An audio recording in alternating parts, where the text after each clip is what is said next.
Good morning, students. Today's subject is constitutional law, in which the topic important amendments of Indian Constitution I am discussing with you. In my last class, I have discussed few of the important amendments with you. In the continuance of, I am going to discuss again some more important amendments of the Indian Constitution today. Okay, so let us start the topic from the 73rd Amendment 1992. To ensure direct election to all seats in panchayats, to reserve seats for SCs and STs in probation to their population, in proportion to their population, and for reservation of not less than 1/3 of the seats in panchayats for women. तो देखिए 73rd और 74th amendment जो हैं ये आपसे बार बार number of competitive examinations में और interviews में पूछे जाते हैं। देखिए मैं पढ़ाते पढ़ाते आपको कई चीज़ें जो कॉम्पिटिशन्स के लेवल की हैं वो भी आपको बताती हूँ, तो प्लीज़ आप इन चीज़ों को ध्यान रखें, क्योंकि ये चीज़ें जब हम पढ़ा रहे होते हैं तब आपको बता देते हैं। अगर आप बाद में पूछेंगे तो वो चीज़ें क्या होता है आपके लिए भी समझना थोड़ा कठिन हो जाता है और चीज़ें एक साथ क्लिक नहीं होती हैं। तो जैसे जैसे मैं आपको बताती हूँ कि ये चीज़ इंपॉर्टेंट है, तो please mark on that, do underline and right on separate page that this is a very very important thing for the point of view of examination and interview. So please remember, students, and make your notes for the important provisions separately. Okay, so the 73rd amendment was very important because it was related to the panchayat system. So what was amendment through this act? तो देखिए इस 73वां संविधान जो संशोधन था 1992 में ये हुआ, 73rd अमेंडमेंट 1992 में हुआ, और इसने क्या किया, पंचायत में जो इलेक्शंस थे पंचायत्स के उन्हें डायरेक्ट इलेक्शंस में कन्वर्ट किया। सबसे पहली चीज़ थी, ठीक है। अब पंचायत के इलेक्शन जो होंगे वो डायरेक्ट होंगे, इनडायरेक्ट नहीं होंगे। मतलब हर व्यक्ति पंचायत का जो सदस्य है उस पंचायत समिति में जो आता है वहाँ पर वोट दे सकता है।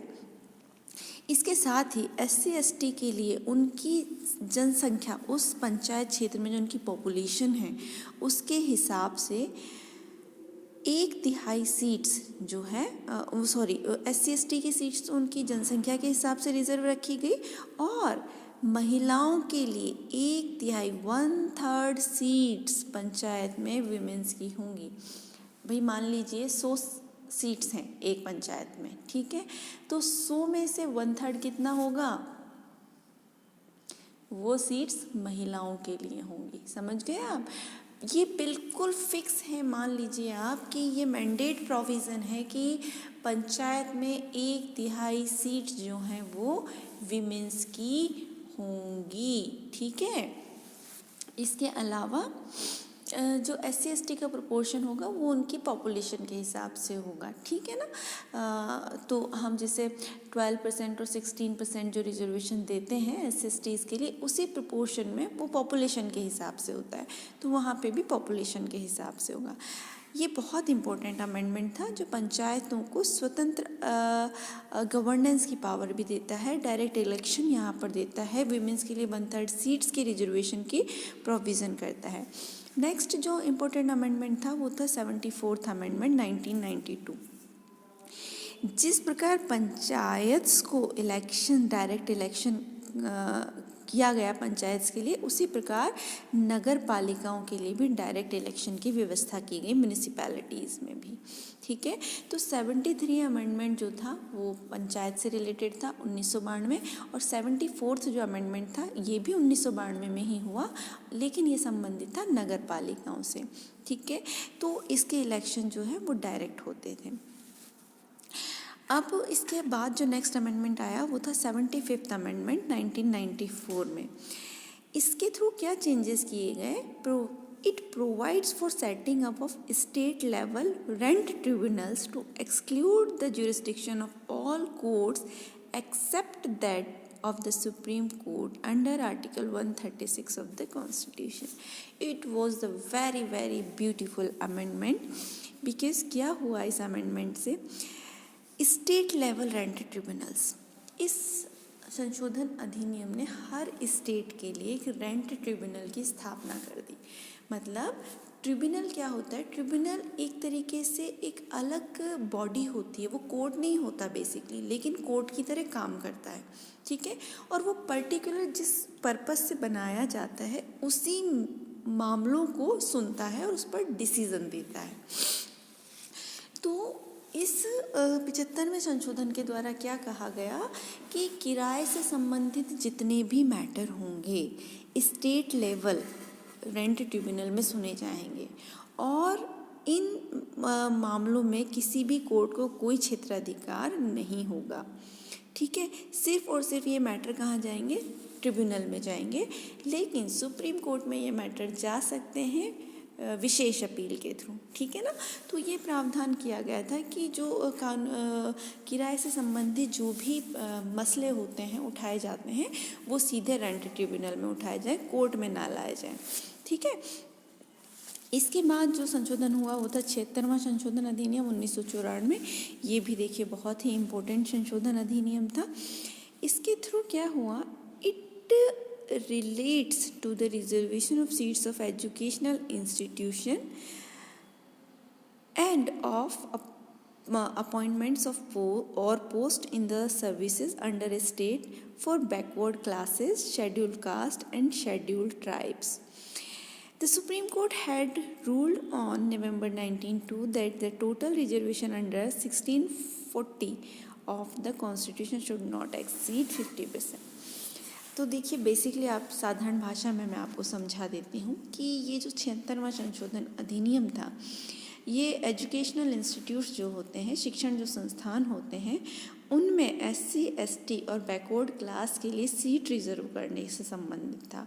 और साथ ही यहाँ पर सुप्रीम कोर्ट ने कहा कि आप रिजर्वेशन तो कीजिए लेकिन वो रिजर्वेशन किसी भी कंडीशन में 50% से ज़्यादा नहीं होना चाहिए।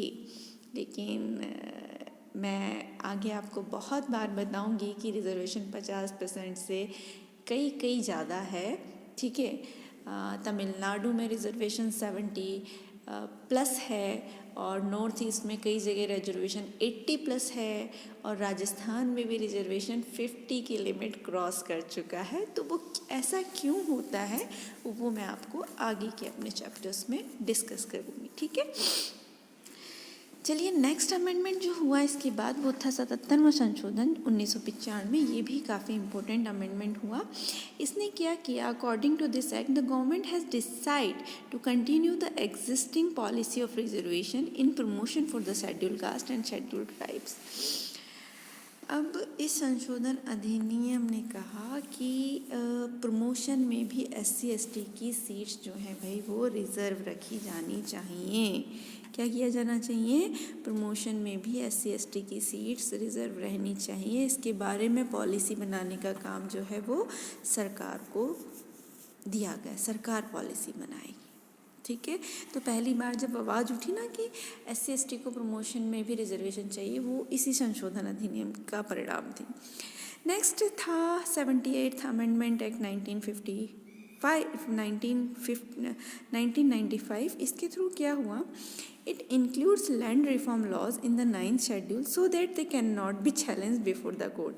अगेन देखिए फिर से लैंड रिफॉर्म एक्ट को जो है वो 9th शेड्यूल में डाल दिया गया ताकि भविष्य में इसे कभी चैलेंज नहीं किया जा सके। पर मैं आपको बार बार बताती हूँ ऐसा बिल्कुल भी नहीं है, इट कैन बी चैलेंज्ड, ठीक है। फिर देखिए 79th अमेंडमेंट के थ्रू फिर से SC ST का जो रिजर्वेशन था, एंग्लो इंडियंस का जो रिजर्वेशन था उसे 10 साल के लिए बढ़ा दिया गया। तो देखिए ये जो रिजर्वेशन है ना ये पॉलिटिकल इंटरेस्ट से हर 10 साल के लिए बढ़ा दिया जाता है, ठीक है। जब तक कि जो पर्टिकुलर कम्युनिटी है, क्लास है, उनका स्तर सामान्य कम्युनिटी और जो जनता है उनके स्तर के अनुरूप ना हो जाए। तो ये सिस्टम तब तक चलता रहेगा जब तक कि समानता का एक लेवल स्थापित ना हो जाए। तो होप आपको समझ आया होगा. Thank you very much for today's topic.